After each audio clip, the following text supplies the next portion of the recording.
Hello, everyone. Welcome to another episode of the Podcast Boys, where me and Connor Nielsen are going to be spending the foreseeable future talking about movies and TV shows that actors and alumni from Twin Peaks were in. Last time we recorded, I chose the topic of conversation for today. It is an episode of the Highlander TV series from Season 2. The episode is called The Return of Amanda, or Amanda Returns. I don't remember what the title was. And this episode has Don S. Davis, who played Major Briggs from Twin Peaks. He is a guest star in this episode. And Connor is going to tell us a little bit about this episode. Connor, take it away. So what we get here is Duncan MacLeod, who is the Highlander. Mm-hmm. He is returned. An old face returns. Her name is Amanda, and she and him have a bit of a Batman-Catwoman dynamic, where she's a bit of a thief, a deceiver, and we get what I'm going to assume is some stock footage. We get a lot of flashbacks, and basically what's going down is she's got something that other people want, and at the end of the day, he's got to kind of set her right. They kind of have to make some compromises in solving the problem that she sort of gets them both in. And Don S. Davis is an FBI agent who might be nefarious in trying to get whatever she has. I'm not very familiar with the Highlander TV series. I've never seen the Highlander films. I'm only tangentially familiar with the concept. But this isn't Christopher Lambert. I know that much. And I guess okay. So, do you want me to say everything that happens in this, or do you want me to sort of give that? I think that's a pretty good summation. It's a fairly light plot for 45 minutes. I think that's, unless you wanted to go more into detail, we can go more in later if you want. Okay, yeah, I guess so. If you guys want to watch this episode, it is available on YouTube. That's where I was able to watch it. Mm-hmm. That's how, and as far as I know, the whole series is on YouTube. I was, a few months ago, I was watching episodes of the show in order, and I got through, halfway through Season 2, and I just kind of got behind and haven't been watching it lately, but that's how I was watching this whole show, so I'm enjoying it. I watched the Highlander when it was on in the 90s. I was maybe just a hair too young for it, I don't know. There wasn't anything in this episode, I don't think, that was, too risque for an 8-year-old, but I enjoyed it a lot when I was a kid. I'm only kind of familiar with the movies. I've seen the first movie, and then I kind of know what's going on in some of the later movies. You really don't have to be familiar with the movies. Like you said, Christopher Lambert is in the movies, and not to spoil anything, but in the first movie, he ends up being the last of the Immortals.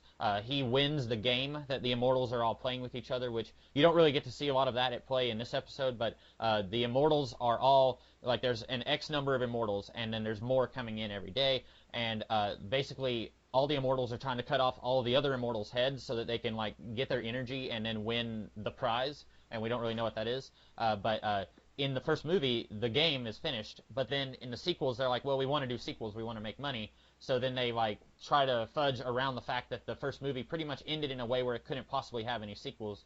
And then in the first episode of the series, we find out that Duncan is a later generation from the same clan that Christopher Lambert came from in Scotland 200 years ago, and or more I guess 400 years ago. But yeah, so he's loosely related to Christopher Lambert's character, and that's basically I feel like you really don't even need to know anything about the movies to watch the show, unless you thought you did. Did you feel I don't actually. I just felt like I watched Season 2, Episode 7 of a TV show that I hadn't watched anything before, and I mean that's just mostly on my head, right? Where, I mean, it is part of an ongoing TV show. And so there was a couple of elements I was just able to easily pick up on. I never felt lost.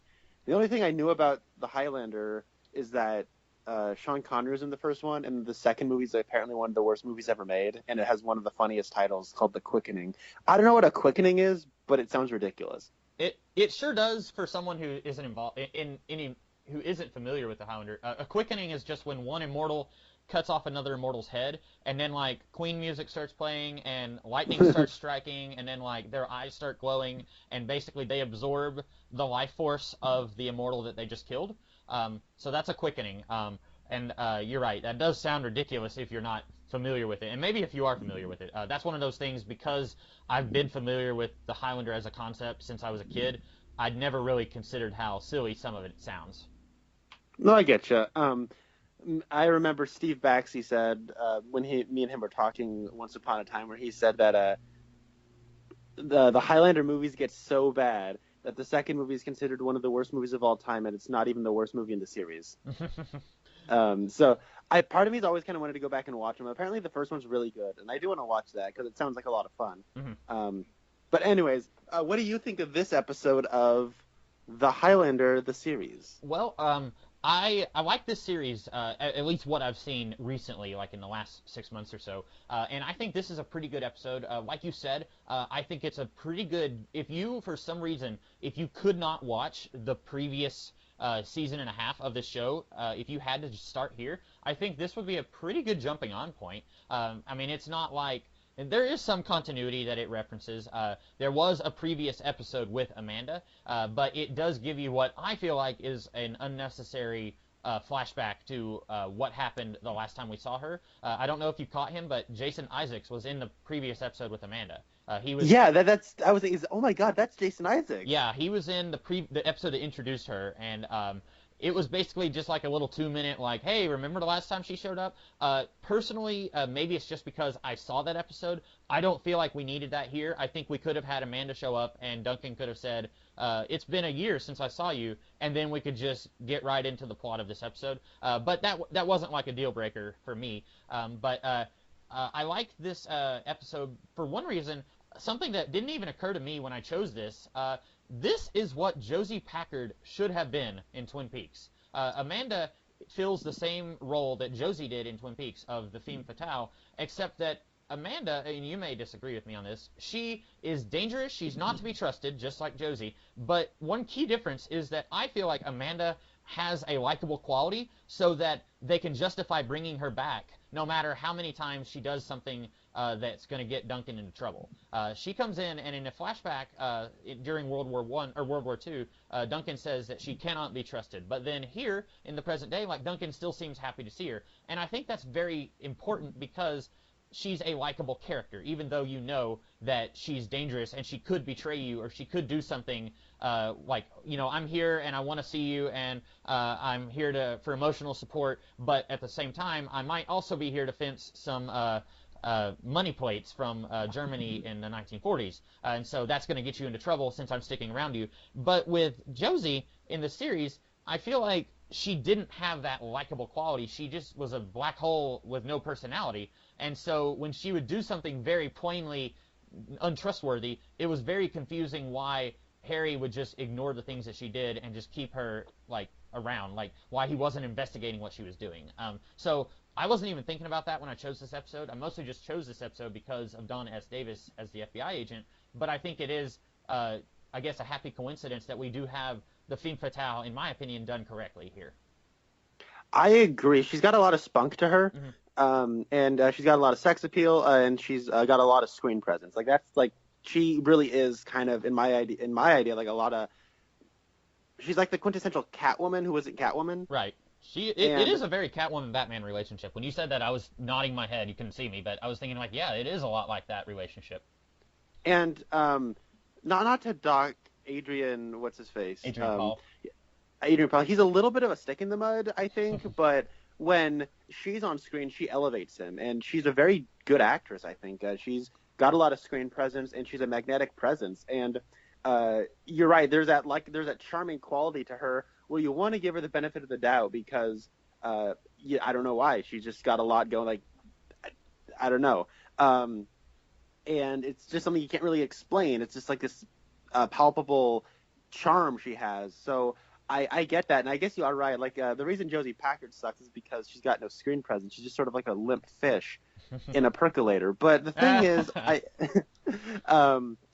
I think that overall, like, when it comes down to it, like, I think she's the thing I think that makes this episode work as well as it does. I do think Don S. Davis is, like, my favorite thing in this episode. Oh, okay. Mostly because, like, some of the things he says, like, is so ludicrous and, like, 80s action movie one-liners, but I think they're awesome and they're not groaners. Mm-hmm.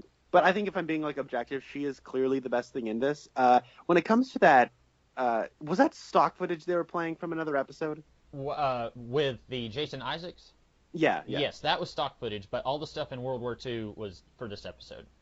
Okay, because it felt like stock footage. Hmm. It comes crashing in at some of the most.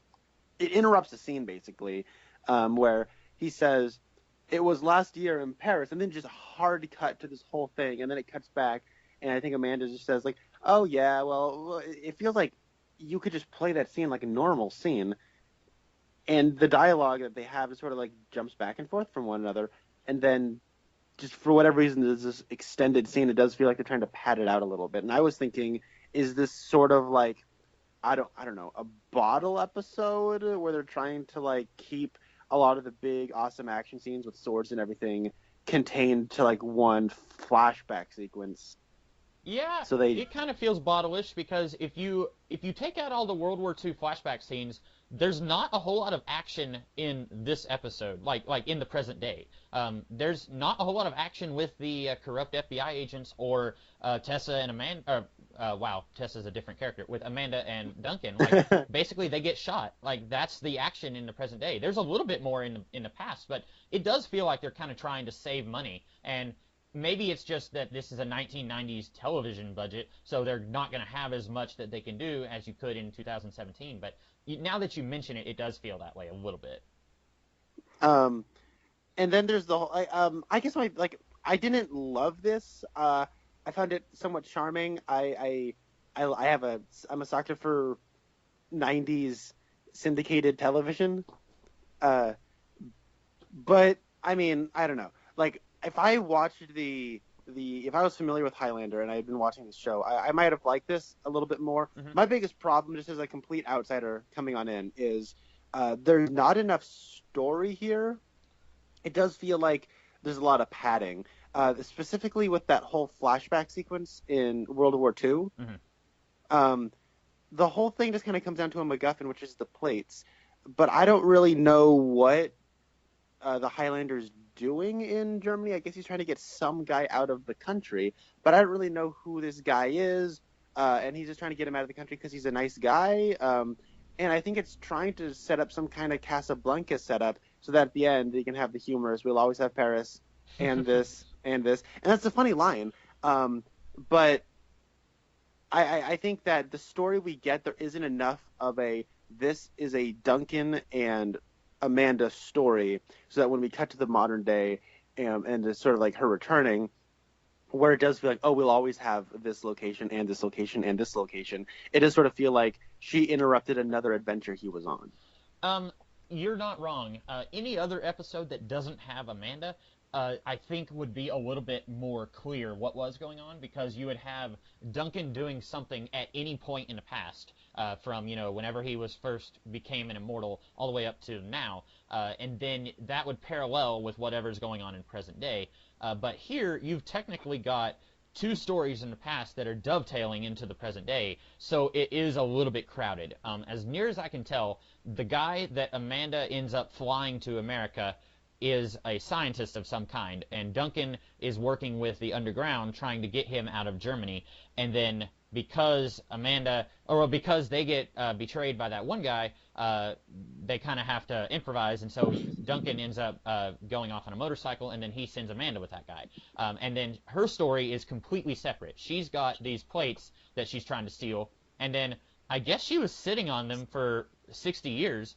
I don't know what she was doing with them in between World War II and the present day. That's a little bit amusing, and I don't think they ever addressed that. But basically, her story was just separate from Duncan's, and they just happened to meet. And that's a little contrived, but I'm okay with it. Yeah, I guess the whole element of that we waited this long before it happened. I guess like when it comes down to it, the basic plot is secondary to the character interactions and the action sequences we get. Yeah. It's all sort of an excuse to get us to the next. The reason you're here, you want to watch this character interact with this character and an action sequence and a whole like spy espionage thriller situation. So I mean, I'm willing to forgive that. It's not like a huge crime where I was like, I was promised a deep, compelling story. But I mean, as far as an episode of like an action TV show from the '90s that's French Canadian, I mean, I could imagine worse, right? Oh yeah. I mean, this looks better than Bible Man, so Uh, that's good. well, that's not saying a whole lot. Mostly against Bible Man. Um, Did you have any questions about like they mentioned Tessa? Did you have any questions about anything in this episode that like because there was a few I noticed like I watched this episode like a few months ago and I was just watching it as a fan of the Highlander, but then watching it this time I was keeping an eye out on things that might not make sense if you hadn't seen the rest of the series. Was there anything you were like curious about? Um, so I didn't really have a problem with not knowing who Tessa was. Like I said, like I'm walking into this aware that I'm walking to the second season of a television show. Hmm. The one thing I was a little confused about is does he live inside of a dojo? Yeah. So the first season, well, he's dating this girl named Tessa, and she gets written out of the series, I think, 3 episodes before this one. In season 2, episode 4, Tessa's character gets killed off, and then uh, in this is let's see, the return of Amanda is season 2, episode 7. So that was not that long before this episode. And as we know here, Duncan and Amanda have a sexual past, and then she comes here and she claims that she's here for emotional support, and she's certainly there for that, but she's also there for her own reasons. What I didn't, and I guess, well, to answer your question, they were living in Paris on a boat, and then they moved back to America and were living in an antique shop. Duncan and Tessa, they both owned an antique shop. And then when she died, he basically just said, I don't want any part of whatever she was in my life. So he sold all of the antiques and sold the shop. And then he bought this dojo from this guy who you saw him in the credits, but he's not even in this episode. But yeah, he lives in a dojo. Yeah. And then what's his name? The curly haired kid. Richie. What's that kid's name? Richie. What's that? Richie. Richie? Okay. And then who's this Richie guy? Is he the guy who like watches the dojo? Is he like a student of his? What's his story? So he was a juvenile delinquent he broke into Duncan's antique shop in the first episode of season 1, and then found out that Duncan was an immortal. And Duncan basically said, I'm not going to press charges against this kid who very clearly broke into my place because he didn't want Richie telling the world that he was an immortal who was cutting off people's heads. And then in the episode that Tessa died, Richie got shot, and the way that you trigger an immortal becoming an immortal, they have to die in order to become an immortal. So Richie, as far as he knew, he was just a normal guy, and then he got shot, and then he got up, and it's like, oh, I'm an immortal. And so Duncan has kind of taken Richie under his wing at this point. Okay, I get you. It's really not like I said earlier that this would be a good jumping on point. I think I'm going to take that back because now that I think about it, there are some things here they could have just not had Richie in this episode. Like, they don't have Charlie DeSalvo. He's the guy who owns the dojo. He's not in this episode, and to be like, he doesn't know that Duncan is an immortal. So that would have been really difficult to have worked him in and have him be there interacting with Amanda and not knowing that she's immortal. There's another guy. Duncan and Amanda are talking about the Watchers at one point, and they are an organization of normal human beings who know about the immortals and are keeping an eye on the immortals and keeping records of them. And Duncan is telling Amanda about that because he just found out about them at the end of season 1. So there's stuff here that I was thinking, yeah, this is a pretty good jumping on point because it's more or less this series was fairly standalone. There was up until now not a whole lot of overarching plot stretching across the first season, but this does have a little bit of continuity stuff that I think it could have done a better job of either tying it up or just not having it in this episode. I get you. I was able to sort of pick up on that. He's informing her about the Watchers and how they're just regular people. They have tattoos. Was he speculating that the people that are kind of after her might be the Watchers, and that's why he's sort of looking out for her? That's what I got from that scene. Yeah, he was basically just telling her, hey, since the last time you and I talked, I have found out about this group, and I just want to let you know that they're out there. And then he's saying, like, some of them are dangerous, some of them aren't. There's a guy in the opening credits, I don't remember his name, but he is a good Watcher. But then Duncan, he was... have ran into some bad Watchers who were basically, they felt like the Immortals needed to be killed, and so I guess Duncan was just giving her a heads up.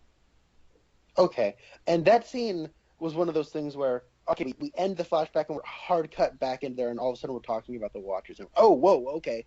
I think that whole sequence in World War II goes on for far too long. We're there so long that we cut to a commercial break, and then we come back. Mm-hmm. And then we get this little, basically a short film, and then it's over, and then we're just right back to where we were like 10 minutes ago. Hmm. So from an editing standpoint, it's a little difficult to try to remember exactly where you are at all times. Yeah. And yeah, I agree. I think that's just a problem with any show like this. This one, Arrow, and Lost, they all have that we're going to do a parallel story set in the past and set in the present day. And sometimes you can run the risk of, I don't care about what's going on in the past. I want to see more of what you're doing in the present day. And sometimes it's, I don't care at all about what you're doing in the present day. I want to see more of what's going on in the past. I can think of examples from all three of these shows where they didn't get the balance just right. And I think that's just something you would just have to play with, and you just have to be a very experienced writer writing on a show like this to be able to say with confidence, no, we don't need to spend this much time in World War II. We need to show a little bit more of what's going on in present day. Or at the very least, I think what we do nowadays is we'll cut to commercial break, and then it'll come in, and they'll be back to sitting down. Oh, so then what happened after you and Werner did blah, blah, blah? Oh, well, let me tell you. Then we'll go back to the flashback. Because, it took me a little bit because I was thinking, oh, are we still, like, is this the past or is this the present? I was a little confused a little bit. Then I realized, okay, they're still talking about like war, so I'm mostly sure this is in the past. But there was a couple moments where we're there for so long that I was thinking, is this the present? And so the whole opening sequence with Amanda as a burlesque dancer, that's the past as well, right? Yes, and that's where she first gets those plates. And I think also this might have been a better introduction for Amanda than the episode we got. Of course, it's been even longer since I saw that episode, but if this had been the first time that Duncan had seen Amanda since the late 1930s, then you could have done what you said, where it's like Richie is saying, hey, who's this? When was the last time you met her? And Duncan could say, well, the year was 1939. And then you segue, do the Scooby-Doo thing, and then, or the Wayne's World thing where, woo! And then, yeah. And then you go into, she's singing, I'm just looking for the right man. And then she could say, that's not how I remember it, McLeod. This is what happened that you don't remember, or something like that.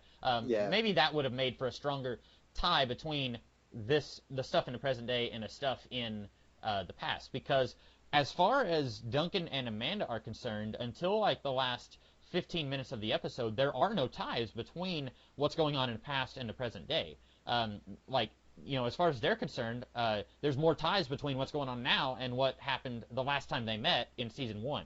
But then they don't even, they're not even, there's no reason for them to think about when they met briefly in Germany in World War II, 50 years ago. You know what I'm saying? No, I get what you're saying, and I think what you're suggesting would have made it a more structurally tight script. Taking back to Arrow, a lot of times they would do something like that. Like, in the present day, Oliver has to, I don't know, I can't think of a good example right now, but like maybe Oliver has to train Speedy into being a better fighter or something like that. And then meanwhile, on the island 5 years ago, he's being trained how to be a better fighter, something like that, where he might not necessarily be thinking about it himself, but we can see the connection between the two plots, other than, like you said, a MacGuffin. One thing, though, I think that a lot of the period detail and a lot of the past, it actually, it doesn't feel like the 90s dressed up as the 40s. It looks 40s enough. The production value is not bad, and so that was pretty cool. I liked a lot of the costumes. The guy who played Werner, I've seen that guy before. I have too. He was in, I don't think you've seen any of the things I've seen him in, but he was in 2 episodes of The X-Files. Wait, are you talking about the professor they're getting out, or his ally who betrays them? The ally who betrays them. Yeah, he was in 2 episodes of The X-Files. He played a very creepy, kind of telepathic guy, and then he was in Smallville. He played Chloe Sullivan's dad, and I think he was in like maybe 2 episodes that I saw. Okay. I know that he plays Richard Nixon in the Watchmen movie. Yes. I looked him up earlier today, and I saw that he was credited in the Watchmen, so I was thinking, like, wait a minute. And I like, looked him up to see who he was, and I saw that. Of course, he had, like, a ton of makeup in... Yeah. I'm looking at that hairline and the way it's parted and in that jaw and his teeth and his eyes. I've seen him when he's older, and then I looked him up, and I haven't seen anything that he's in, so I'm trying to think, who looks like him? He looks kind of like a guy from James, like an old James Bond movie, but I don't know. It's it's driving me crazy. I haven't been able to put my finger on it. I'll tell you who I think he looks a little bit like. He looks kind of like Philip Seymour Hoffman. It's not him, but I don't even think it's like. I think it's just a passing resemblance. Like you just briefly look at him, and it's like, hey, he could play Philip Seymour Hoffman. Like if you dyed his hair and like gave him a little bit of makeup or something like that. Um, A younger it's Philip been a Seymour. while since I've seen Philip Seymour Hoffman, so I'm trying to think about him. Maybe they looked more like each other at the airing of this episode, like because I'm looking at like Maybe, a yeah. picture of Philip Seymour Hoffman from like 2013, and he doesn't look as much like Philip Seymour Hoffman from then. But if you look at an older picture of him, I think they do look quite a bit alike, kind of. Okay. I think he kind of looks like Charles Gray, who played Blofeld in Diamonds Are Forever. Oh yeah, okay. He doesn't look exactly like him, but I mean, I'm going on way too long about this. I'm sorry. No, that's fine. I looked at him and I'm like, who are you? And I haven't been able to put my finger on it. Getting a Highlander connection there. Charles Gray was actually in a movie called The Legacy with Sam Elliott and one of the lead singers from The Who was also in the Highlander season 1.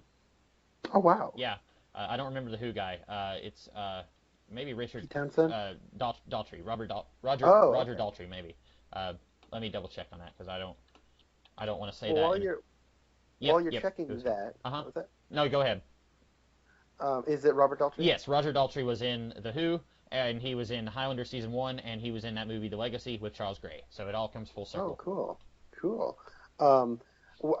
In the meantime, whenever, speaking of Twin Peaks connections, whenever anybody called him by Duncan, I wanted some donuts. I was thinking of donuts. I can just imagine them like after their sword fighting, and then just like they go upstairs and they have a box of donuts, and they put the sign up that says "Donut Disturbed."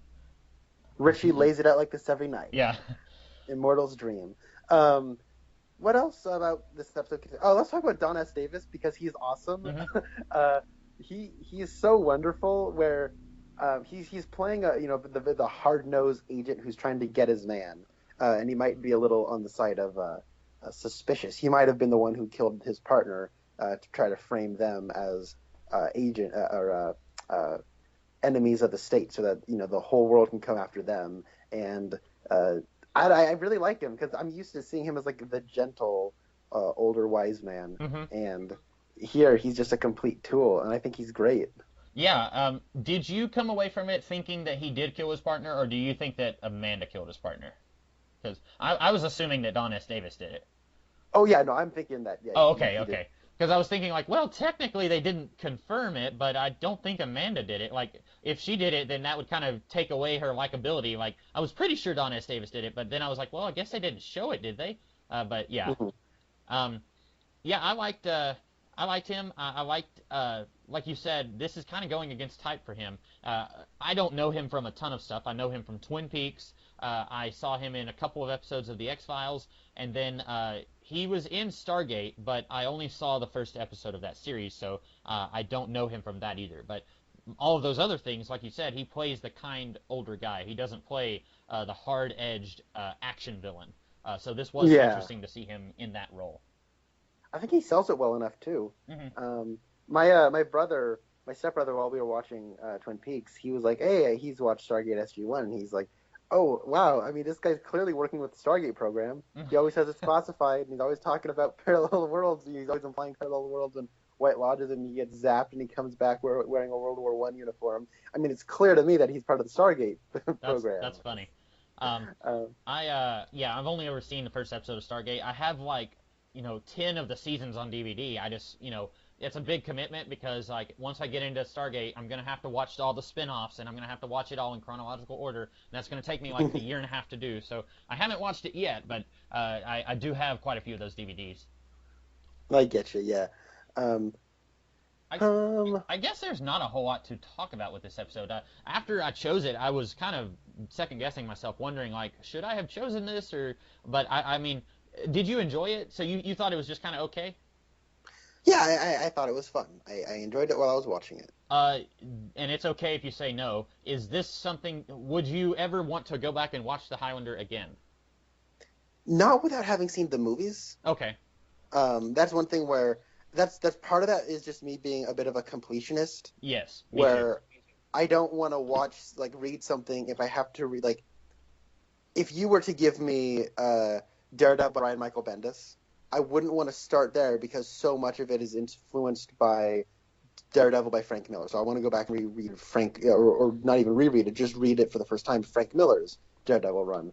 But then a lot of what Frank Miller does is sort of building off of some of the older stuff. So, I mean, I can't even believe I'm saying that in regards to comic books, because I feel like when it comes to DC and Marvel, like I feel comfortable just jumping into anything that DC will publish, but when it comes to Marvel stuff, I'm like, okay, I kind of want to have a passing familiarity with the Stan Lee run on Daredevil. You say it's terrible, but I want to sort of have a passing familiarity with it. And then I want to, like, I mean, I want to read Frank Miller's Daredevil regardless. That's just something I feel like I have to read before I die. Yeah. And then everyone always tells me that Bendis' Daredevil is one of the best things ever as well. So then I want to read that. And then, after that is when Mark Waid does his run, and it's kind of like the counterbalance of Bendis's and Miller's more darker take on the character. So then I want to read that as well. There's like 3 runs back to back to back that I think everyone really likes that I want to read. So yeah, it's kind of a similar thing in that regard. And I'm exactly the same way because I could have just started with Frank Miller's Daredevil, but I like to torture myself, so I read everything that was collected right up until maybe just a year or two before Frank Miller jumped on board, and a whole lot of it wasn't great, but I knew that going into it, and I was still reading it. I'm the same way. I tell people who ask what's a good place to jump into the X-Men, and I tell them 1975, but I myself started in 1963. I'm the same way, even though I would tell you don't have to watch the movies, but I myself would start with the movies if it was me. So even though I would think the movies are not necessary, I also am the same way. I feel like I should start at the beginning, so I can't begrudge you for doing the same thing. Yeah. There's enough here that I could, maybe be compelled to if I understand this world a little bit more. Mm-hmm. I do think that the main character's maybe the weakest link here. I think that Duncan's a little boring. I think that when he's reading his lines, he has a bit of a young Sean Connery thing going on. Okay. But where it's the first half of his lines that he'll read, I'm like, ooh, you got never mind.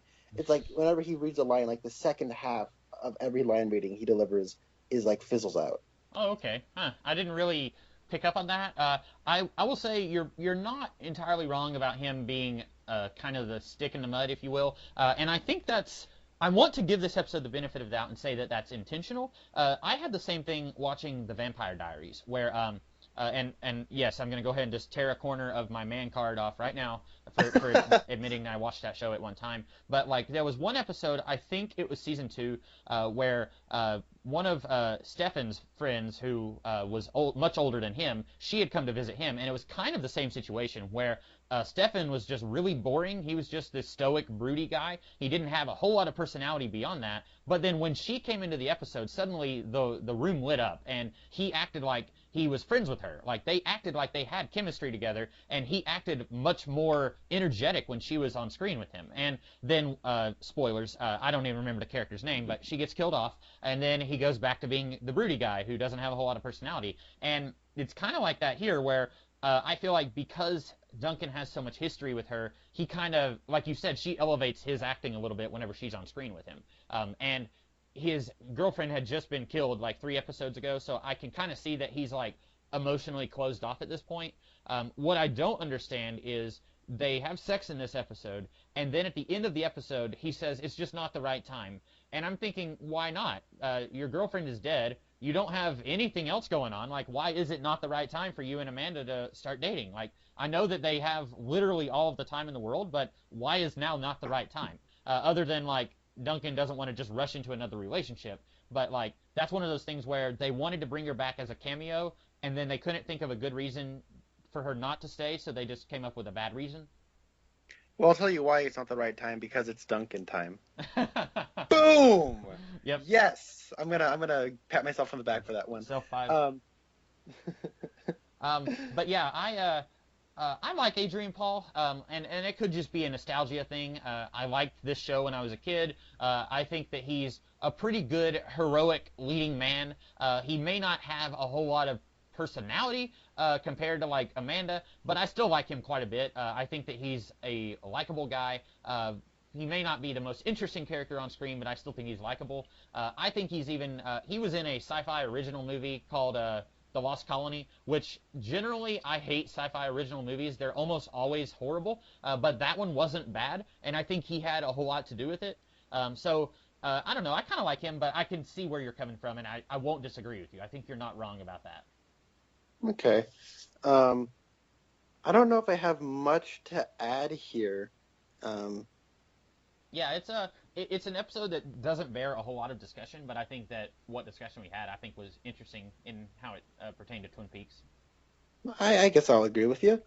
Not, wow, what do I mean? I guess. No, I do agree with you.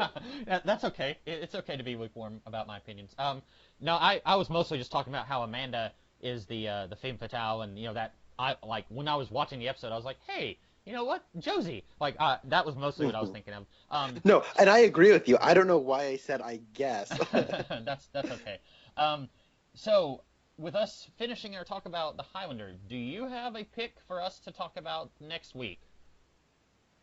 So I have a couple of things that I have at my disposal to try to get you, but I mostly feel really bad about you not liking the Return of Twin Peaks. So I'm going to let you go for a second time. Oh. So you get two in a row. Okay. And I also have another thing that I wanna have us talk about, but I also don't think you'll like it very much. So I feel sort of bad about that. Okay. But it's the only thing that I could really come up with. So it's not a David Lynch movie or anything. It's just like a movie that I can think of that I don't think you'll like very much. Okay.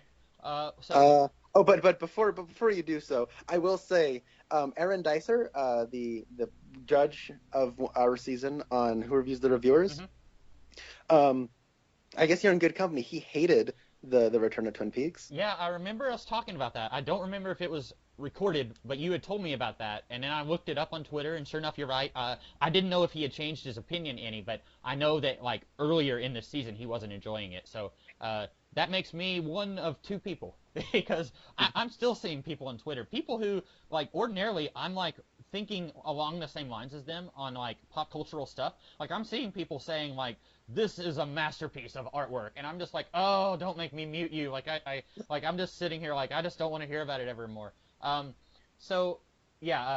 That is interesting though that like it seems to me like even still like most people like this show except for me and Aaron. Yeah, and Aaron said the same thing. He's like, another week, another Twin Peaks, another time where I have to wonder if people I genuinely respect have lost their ever loving minds. I wasn't gonna go that far because I was thinking like when to paraphrase something Dan Harmon said, like when you're the only person who thinks this thing, then maybe you're the one who's wrong and maybe everyone else is right. But I was just like, I just don't know how. But yeah. Well, that's fine. Well, I guess I can't tell you. I have access to that episode of the X-Files. So. You do have? Yeah, it's on Hulu. Okay. So. Well, I will have to. I'm not going to choose that one this week because I still have not looked to see if I could get it on Amazon Prime. Okay. I am going to choose. It's not on Amazon Prime. Oh, okay. Then I may not choose that one because it's been a while since I've seen that one. I've got it. If I ever get to a point where I am going to have access to it, I will probably have us watch it. But for now, I'm not going to choose that one. But I'll keep it like here on my list. I am going to choose, and I've already told Connor about this a couple weeks ago. I am going to choose an episode of Mystery Science Theater: The Return. This is very similar to Twin Peaks: The Return in that it is a television show from about 25 years ago, and it is called The Return. Other than that, those are the only similarities. Well, it came back in 2017. Oh, that too, yeah. And specifically, I am choosing the episode Avalanche. This is the fourth episode of The Return. This has, I don't know the actor's name, but he played Frank Truman in The Return. Hold on, I'm Googling it. You can probably... Robert Forster. Robert Forster is his name. And he has been in... he was in Heroes Season 3, and he's very young in this movie Avalanche that they did. This is going to be very fun, and maybe after this, Connor, you will regret giving me a second chance because I know you hate disaster movies, and Avalanche is a disaster movie, so... and it's on Mystery Science Theater, so you know it's not going to be a good movie anyway. But well, I get to rip it apart with them. Yeah. That sounds amazing. I had a lot of fun watching this one. And this will be like probably like the fourth time I've seen this particular episode because I watched all of Mystery Science Theater: The Return by myself. Then I watched it again with my parents, and then just last week or the week before, I watched it again with my sister, and then I'll be watching it again for this. So this will be like at this point I'm almost be ready to start like quoting lines and stuff. Like I'll be that familiar with it. But this should be a lot of fun. I'm very interested to see not only us talking about this movie, but talking about it from the lens of Mystery Science Theater. That should be fun. Yeah, it should be. So I guess we will be back in a week. We'll probably, for the foreseeable future, we will be doing our episodes later in the week. And I'd say I'll probably have to start stockpiling like some stuff that has Twin Peaks alumni in it. Figure out some more things that we could talk about. I've got a few movies that I'm interested to talk about, but I won't do those just yet. So I guess if you don't have anything else, I guess we can go ahead and log out on this one. Yeah, I guess so. Log out. Log lady? Oh, yeah, it went right over my head. I wasn't sure. I was like, should I do it? Yep. No regrets. So I am the Comics Kid 2099. And I'm Connor Nielsen. And we will see you guys next week. Have a good one.